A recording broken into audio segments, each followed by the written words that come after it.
makan laksan dulu. Assalamualaikum warahmatullahi wabarakatuh. Teman-teman, apa kabarnya di siang hari ini?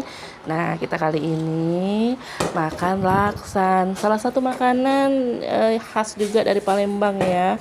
Pokoknya kalau yang belum pernah coba, dicobain, namanya laksan. Untuk tekstur itu memang mirip-mirip pempek, tapi ini pakai kuah ya, kuahnya bersantan gitu teman-teman.